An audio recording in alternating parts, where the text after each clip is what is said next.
Hey everybody, this is Willie the Butcher coming to you from Knoxville, Tennessee. And what we're going to do today is we're going to start and we're going to kind of just give you a little introduction into the whole tenderloin, how we can roast it, how we can cut it up if you want to cut it up and make steaks for your holiday dinner, or if you want to do like a beef Wellington, whatever you want to do. And so we're going to get right in, okay? So come on along and join me in this lovely adventure. So what we're doing right now is we're just kind of taking our fingers and we're wanting to kind of come through and just clean off this lovely chain muscle, okay?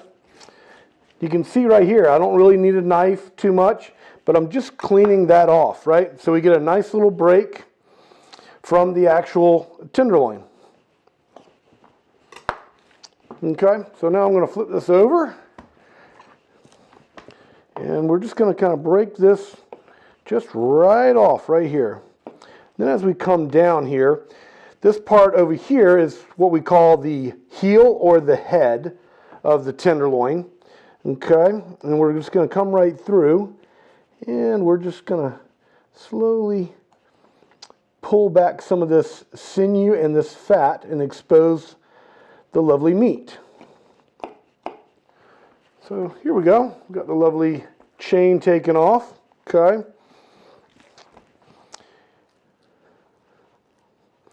And this is our chain meat right here. Just going to come through and continue to kind of clean this guy up a little bit. And again, we're just trying to come through and we just want to clean up all this excess fat, sinew, because again, the tenderloin's a really nice lean cut of meat. So we want to kind of keep that leanness. All the flavor and everything that we're going to see is all going to come from the intermuscular marbleization once we start cutting into the tenderloin. Okay? So again, right here, we just have some of this fat. I am scraping, and I can do that because on top here, we have this, what we call silver skin. Okay? And silver skin is a connective tissue, and we certainly don't want to eat it, okay? If anything, it could possibly be made into, as I like to joke, into dental floss.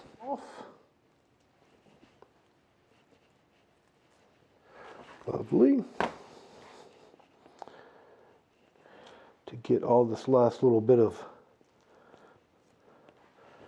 silver skin. Okay, so now we're going to flip this tenderloin over. We're going to kind of clean up a little bit of the back side here. Got a little bit of that tendon still running through the back side here. Just kind of cleaning that up a little bit. You can kind of see here, a lot of this is just kind of pulling off.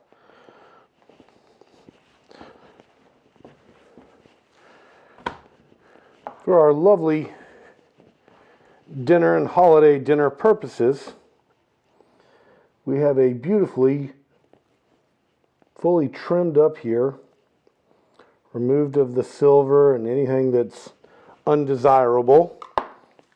Okay, we now have a beautiful whole tenderloin. Okay, so depending on what we are going to want to do, and just an instructional aspect here, kind of want to go through kind of where the cuts come from on our tenderloin, okay? So as you can see here, it tails out, right?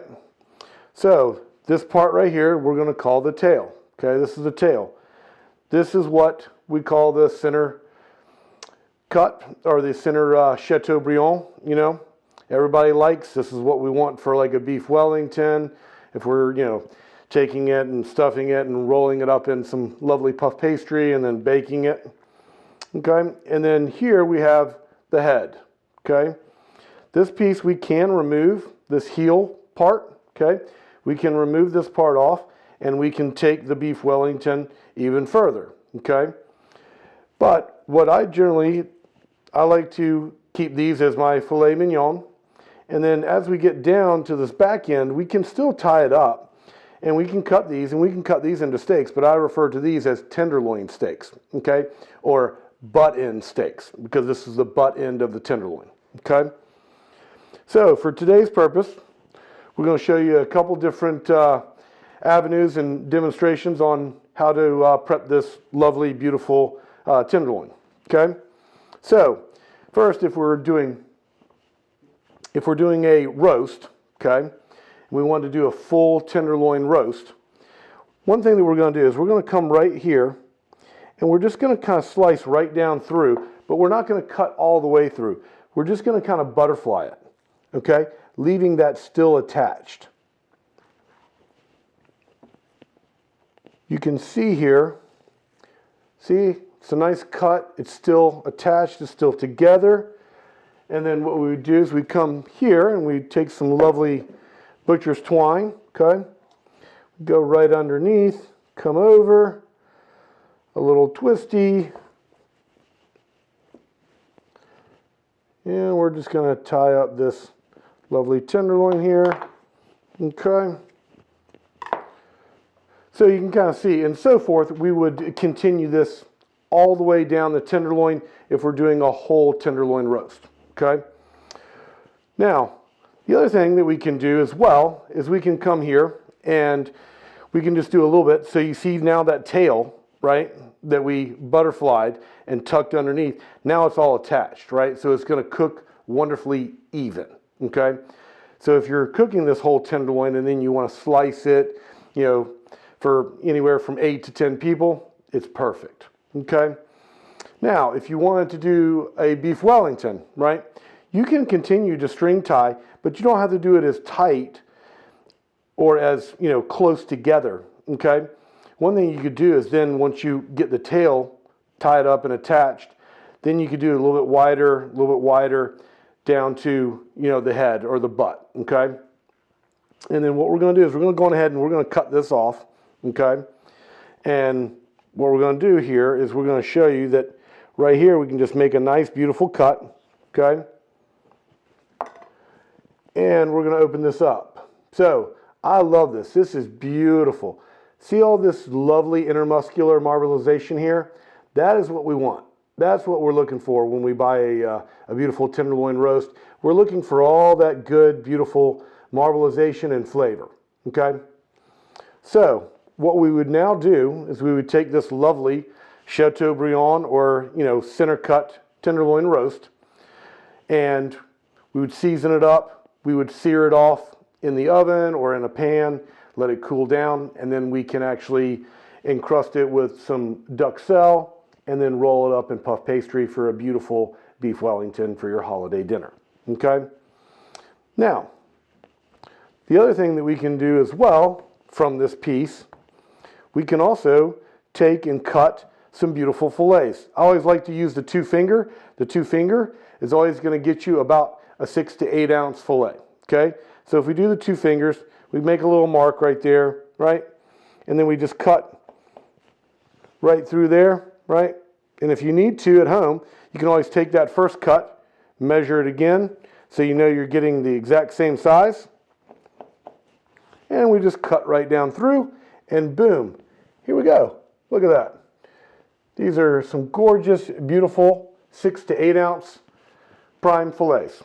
And we still have roughly about 1.5 pounds Chateaubriand for making a beautiful beef Wellington, okay? And so for all purposes here, let's fancy it up just a hair. And we'll finish tying this guy off. And boom, there we go. Now, the other thing that we can do is now we have the butt tender, okay? We can string tie this, get it all nice and tight and bring it all up together, right? So we can have another nice, large, beautiful roast. We can also come here and we can cut in and we can take this heel off, right? And this heel will give us some nice, you know, stew meat or kebab meat, or even we can wind up getting about a nice, you know, 6 to 7 or 4 to 6 ounce, fillets. We can still get some nice centers, and then we can still cut this piece into some nice center cut fillets. It just all depends on what your needs are and what you're wanting to do for the holiday, and also it depends on how many people you got. Sometimes people are just having 2, sometimes they have 3, 4, 6, 8, and then sometimes people have that massive party and they got 20. But what we're going to do here is we're just going to go on ahead and kind of tie this guy up. And for me, because I'm a little bit of a perfectionist, I like to come and just square that guy up, put that into my stew meat. And now again, here we go, beautiful holiday. We have a beautiful, lovely, tenderloin roast to roast up. Okay? All right. And then now, a lot of this, you can see here, right? We still got really nice meat, okay? And we've got a little bit of silver skin here, not too much. And some of that, we can just pull off here. In here, we're going to pick out some of these pieces that have some really good meat on it. Obviously here, this is all that silver skin. But again, I want to show you something. And I kind of did it on purpose to kind of take a little bit of meat here. So don't feel bad if you're new at doing this or whatever and you kind of make a little mistake. The thing that's really nice is that you don't have to lose this, right? You just take your knife and we just give it a little scrape. And there we go. See, we've got all that beautiful meat, and now that can just go right into the trash. Now, one thing that's great too is that if you are a hunter or you're someone that likes to make sausage at home or you got different things, all that wonderful fat is great because especially if you're a hunter, you're getting a deer or an elk or something like that. It's extremely lean meat.